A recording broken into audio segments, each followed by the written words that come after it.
हे दोस्तों, कैसे हैं आप सब। उम्मीद करता हूँ भाई आप लोग अच्छे होंगे, बढ़िया होंगे। दोस्तों, आज भारत की गिनती दुनिया में सबसे अधिक अर्थव्यवस्था वाले देशों में की जाती है। बात चाहे नॉमिनल जीडीपी की हो या फिर परचेज पावर पैरिटी जीडीपी की, दोनों ही सूची में भारत दुनिया के टॉप 5 देशों में शुमार है। वैश्विक स्तर पर भारत की छवि भी लगातार मजबूत हो रही है। सैन्य शक्ति से लेकर मैन्युफैक्चरिंग सेक्टर तक हर क्षेत्र में भारत तेजी से तरक्की कर रहा है। लेकिन वहीं दूसरी ओर भारत की एक कड़वी सच्चाई ये है कि भारत के कई राज्य आज भी बेहद गरीब हैं। कुछ राज्यों में 30 से लेकर 50% तक लोग गरीबी रेखा के नीचे जीवन यापन कर रहे हैं। भारत की गिनती फिलहाल विकासशील देशों में की जाती है और एक देश तभी विकसित बन सकता है जब उस देश के हर राज्य में विकास हो, यानी राज्यों के विकास से ही देश का सर्वांगीण विकास संभव है। आज की इस वीडियो में हम आपको भारत के 5 सबसे गरीब राज्यों के बारे में बताएंगे। इन राज्यों के बारे में अंदाजा लगाना बहुत मुश्किल नहीं है। एक राज्य गरीब है या अमीर, इसका फैसला कई पैमानों पर किया जा सकता है, जैसे कि उस राज्य की जीडीपी, पॉवर्टी रेट या फिर पर कैपिटा इनकम। लेकिन आज की ये वीडियो हमने नीति आयोग की एक रिपोर्ट के आधार पर तैयार की है। नीति आयोग ने कुछ समय पहले ही भारत के सबसे गरीब राज्यों की एक लिस्ट जारी की थी, जिसमें मल्टी डायमेंशनल पॉवर्टी इंडेक्स के आधार पर सभी राज्यों की रैंकिंग की गई थी। ये रैंकिंग मूल रूप से health, education, standard of living और गरीबी जैसे 10 मापदंडों के आधार पर दी गई है। तो आइए शुरू करते हैं दोस्तों इस मजेदार वीडियो को।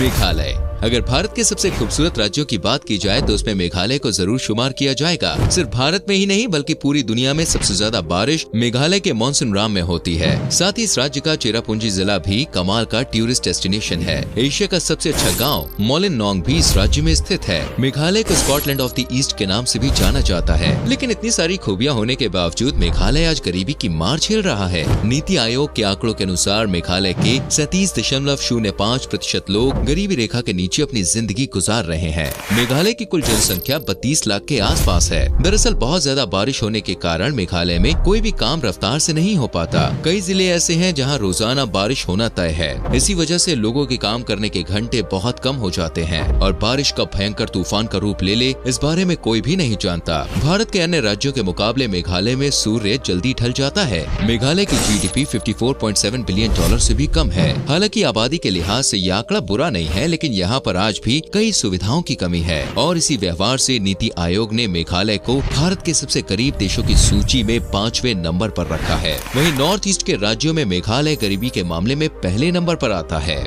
मध्य प्रदेश। नीति आयोग के एमपीआई इंडेक्स के अनुसार मध्य प्रदेश देश का चौथा सबसे गरीब राज्य है, जहाँ की 36.65% जनता गरीब है। मध्य प्रदेश का नाम सुनकर कई लोगों को हैरानी भी होती है, क्योंकि जिस राज्य में भोपाल और इंदौर जैसे भारत के सबसे समृद्ध शहर शामिल हैं, वो राज्य इतना गरीब कैसे हो सकता है। लेकिन दोस्तों, आपको जानकर हैरानी होगी कि भारत के 640 जिलों में सबसे गरीब जिला इसी राज्य में है। एमपी की जनसंख्या 8.5 करोड़ के आसपास है। इनमें से लगभग 22% आबादी जनजातीय समुदाय की है। पूरे भारत में सबसे ज्यादा आदिवासी लोग मध्य प्रदेश में ही रहते हैं। कुल मिलाकर एमपी में 46 जनजातियों के लिए लोग रहते हैं। क्षेत्रफल के लिहाज से भारत में सबसे ज्यादा ग्रीनरी भी मध्य प्रदेश में ही पाई जाती है। यहाँ की हवा बिल्कुल ताजी और स्वच्छ है, लेकिन हरियाली और साफ हवा से लोगों का पेट नहीं भरता।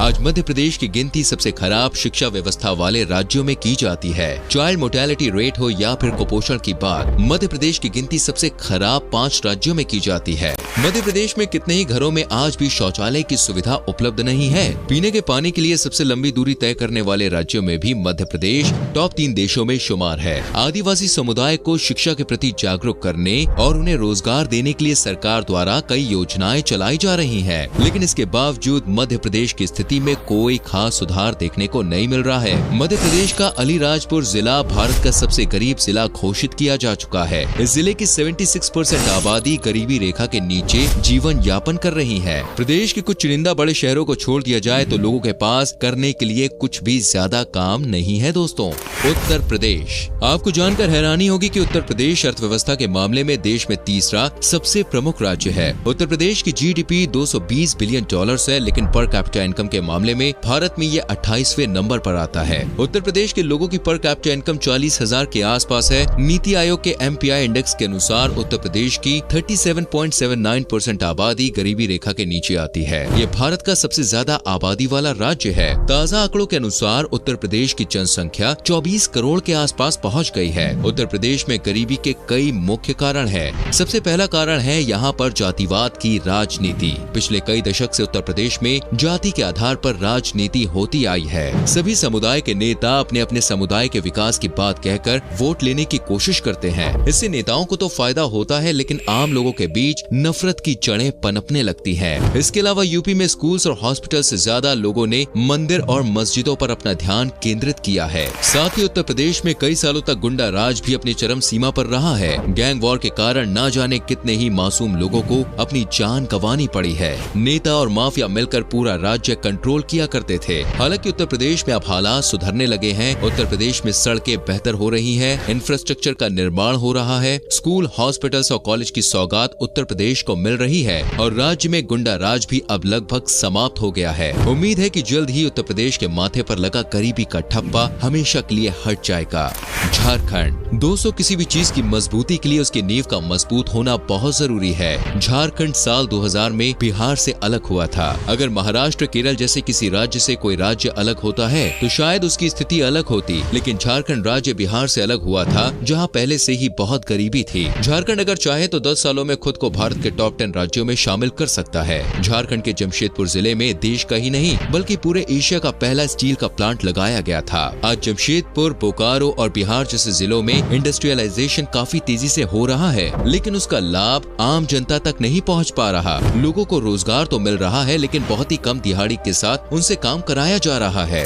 राज्य के खनिजों से आने वाला पैसा तो भ्रष्ट नेताओं और बिचौलियों की जेब में ही चला जाता है। झारखंड अगर इन सब पहलुओं पर गौर करे तो खुद को गरीबी से बाहर निकालने में इसे ज्यादा समय नहीं लगेगा, लेकिन यहाँ पर भ्रष्टाचार इतना ज्यादा है कि लोगों तक सरकारी योजनाओं का लाभ ही नहीं पहुँच पाता। पूरे देश का 40% खनिज सिर्फ झारखंड में ही मौजूद है। इतनी ज्यादा मात्रा में संसाधन होने के बावजूद झारखंड एक गरीब राज्य है। इसमें कहीं न कहीं दोस्तों झारखंड के लोगों और सरकार दोनों की ही गलती है। बिहार से अलग होने के बाद झारखंड में नक्सलवाद ने अपने पैर जमाने शुरू कर दिए थे। एक समय ऐसा भी था जब राज्य के 21 जिले नक्सलवाद की चपेट में आ गए थे, लेकिन धीरे धीरे सरकार ने नक्सलवाद को कम करने के लिए अभियान चलाने शुरू किए और लोगों को समझाया कि इससे उनका ही नुकसान है। आज झारखंड के ज्यादातर जिले नक्सलवाद से तो मुक्त हो गए हैं, लेकिन गरीबी आज भी यहाँ पर एक बड़ी समस्या है। राज्य के आधे से ज्यादा लोग गाँव कस्बों में रहकर ही अपना गुजारा कर रहे हैं। साथ ही झारखंड में आदिवासी समुदाय के लोग की संख्या भी काफी ज्यादा है। लगभग 30 जनजातियों के लोग झारखंड में रहते हैं। आदिवासी लोगों को शिक्षा के महत्व के बारे में जागरूक करना होगा। साथ ही प्रदेश में अच्छी स्वास्थ्य सुविधाओं की भी भारी कमी देखने को मिलती है। नीति आयोग की रिपोर्ट के अनुसार झारखंड के 42.16% लोग गरीबी में जीवन व्यतीत कर रहे हैं। उत्तर प्रदेश और बिहार की तरह ही झारखंड में भी पॉलिटिकल इंस्टेबिलिटी काफी देखने को मिलती है। राज्य को बने अभी 2 दशक ही बीते हैं। इतने कम समय में ही यहाँ पर 1 दर्जन से ज्यादा बार सरकारें बदल चुकी हैं। दोस्तों बिहार भारत के सबसे गरीब राज्यों की सूची में पहले नंबर पर आता है। यह अंदाजा लगाना बहुत ज्यादा मुश्किल नहीं है। नीति आयोग के MPI इंडेक्स के अनुसार बिहार का पॉवर्टी रेट 51.9% है, यानी जिस राज्य की आधी से ज्यादा आबादी ही गरीबी में जीवन यापन कर रही हो, उस राज्य की स्थिति कैसी होगी ये तो आप समझ ही सकते हैं। बिहार के लोगों की पर कैपिटा इनकम सिर्फ 45,000 रुपए सालाना है। इस लिहाज से देखा जाए तो 4,000 रुपए में एक महीने का खर्च चलाना पड़ता है, जो कि लगभग नामुमकिन है। बिहार में गरीबी का आलम आज से नहीं बल्कि अंग्रेजों के समय से ही इसकी शुरुआत हो गई थी। सन 1793 में बिहार में अंग्रेजों ने परमानेंट सेटलमेंट एक्ट लागू किया था। साथ ही जमींदारी सिस्टम भी इसी राज्य में लागू कर दिया गया था। तभी से छोटे किसान और गरीब होते चले गए। आजादी के बाद जब बिहार में खनन का काम शुरू हुआ तो सरकार ने फ्रेट इक्वलाइजेशन पॉलिसी लागू कर दी, जिसने राज्य के विकास में बाधा पैदा की और इस पॉलिसी के कारण बिहार राज्य कभी भी तरक्की की राह पर अग्रसर ही नहीं हो पाया। बिहार में आज 16% से ज्यादा लोग बेरोजगार हैं, यानी राज्य का हर छठा व्यक्ति नौकरी की तलाश कर रहा है। बिहार के लाखों लोग घर से दूर दिल्ली, मुंबई जैसे शहरों में रोजगार की तलाश में आते हैं। बिहार में इंडस्ट्रियल सेक्टर और सर्विस सेक्टर भी ठीक तरह से कभी स्थापित ही नहीं हो पाए। साथ ही बिहार की तेजी से बढ़ती आबादी भी राज्य की गरीबी का एक प्रमुख कारण है। बिहार की जनसंख्या 12 करोड़ 83 लाख से ज्यादा पहुँच गई है, जो इसे देश का दूसरा सबसे ज्यादा आबादी वाला राज्य बनाती है।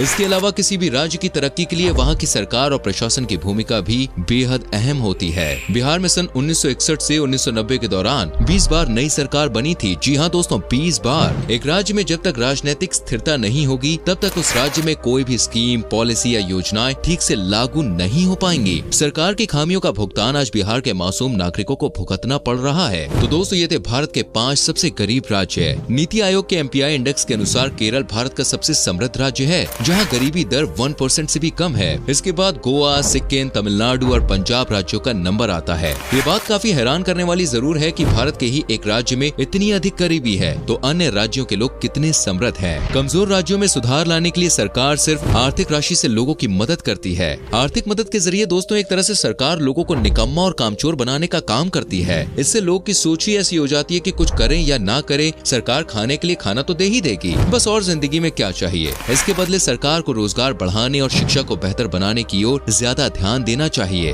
उम्मीद करते हैं वीडियो आपको अच्छी लगी होगी। वैसे आपके हिसाब से भारत के इन सबसे गरीब राज्यों की हालत किस तरह से बेहतर की जा सकती है? इस बारे में अपने सुझाव और विचार नीचे कमेंट बॉक्स में हमारे संग शेयर जरूर करें। वीडियो को लाइक और शेयर करें और आने वाली वीडियोस को देखने के लिए चैनल को सब्सक्राइब करके बेल आइकन प्रेस करें, जिससे आपसे कोई भी वीडियो मिस ना हो। मिलते हैं अगली वीडियो में। अपना बहुत ख्याल रखें। Bye bye.